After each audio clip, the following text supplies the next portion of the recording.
ব্যর্থ যুক্তরাষ্ট্র, ইরানের মিসাইল শক্তিতে লাগেনি আঁচও। এই তথ্যই ফাঁস করল মার্কিন প্রেসিডেন্টের নিজ দেশের গোয়েন্দারাই। এ যেন ইরানকে নিয়ে ট্রাম্পের দাবিতে বড় ফাঁক।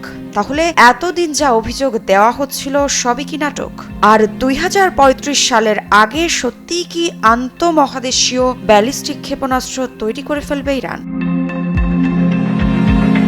যুদ্ধের প্রস্তুতি, নিষেধাজ্ঞার চাপ আর একের পর এক সামরিক অপারেশন সব মিলিয়ে যুক্তরাষ্ট্র বলেছিল ইরানের ক্ষেপণাস্ত্র শক্তি প্রায় ভেঙে পড়েছে। কিন্তু হঠাৎ করে সেই বয়ানকে প্রশ্নবিদ্ধ করে দিল খোদ মার্কিন গোয়েন্দা মহল। বলছে বাস্তবে ইরানের মিসাইল শক্তি কমেনি একটুও, বরং সময়ই এখন তাদের সবচেয়ে বড় সম্পদ।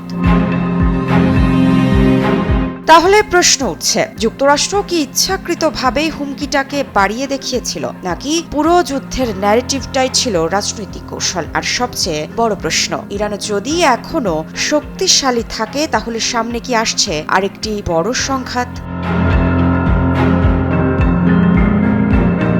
মার্কিন প্রশাসনের দীর্ঘদিনের দাবি ছিল ইরানের ক্ষেপণাস্ত্র কর্মসূচি দ্রুত ধ্বংসের পথে, কিন্তু বাস্তবতা বলছে ভিন্ন গল্প। যুক্তরাষ্ট্রের শীর্ষ গোয়েন্দা কর্মকর্তারাই এবার স্বীকার করলেন ইরানের ক্ষেপণাস্ত্র শক্তি কমানোর যে চেষ্টা চলছিল তা কার্যত কোনো বড় ফলই আনতে পারেনি। 18 মার্চ সিনেট ইন্টেলিজেন্স কমিটির শুনানিতে ন্যাশনাল ইন্টেলিজেন্সের পরিচালক তুলসী গাবার্ড এবং সিআইএ পরিচালক জন র্যাডক্লিফ স্পষ্টভাবে জানান ইরান এখনও যুক্তরাষ্ট্রে সরাসরি আঘাত হানতে সক্ষম দূরপাল্লার ক্ষেপণাস্ত্র তৈরি করতে পারেনি এবং তা করতে তাদের আরও বহু বছর সময় লাগবে।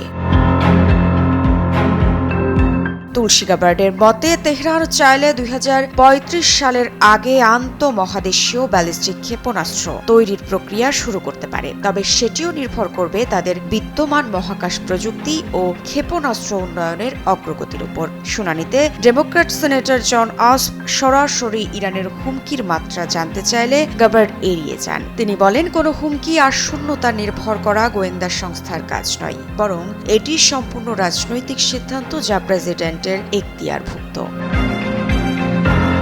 আমি ভরসা রাখি হিরন স্মার্ট ওয়াটার পিউরিফায়ারে।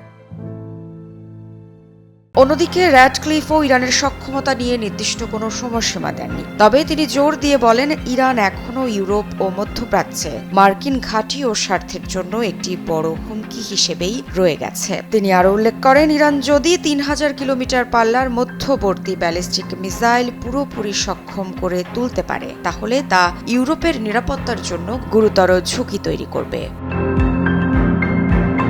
এই অবস্থান সরাসরি বিরোধিতা করছে প্রেসিডেন্ট ডোনাল্ড ট্রাম্পের সাম্প্রতিক বক্তব্যের, যেখানে তিনি দাবি করেছিলেন ইরান খুব শীঘ্রই যুক্তরাষ্ট্রে পৌঁছাতে সক্ষম ক্ষেপণাস্ত্র তৈরি করতে যাচ্ছে। সব মিলিয়ে যুক্তরাষ্ট্রের সামরিক ও কৌশলগত চাপ সত্ত্বেও ইরানের ক্ষেপণাস্ত্র কর্মসূচি পুরোপুরি থামানো যায়নি, এমনটাই ইঙ্গিত দিচ্ছে খোদ মার্কিন গোয়েন্দা মহল। ফলে প্রশ্ন উঠছে, যুদ্ধের যে বর্ণনা এতদিন সামনে আনা হয়েছিল সেটি কতটা বাস্তব আর কতটা রাজনৈতিক বয়ান?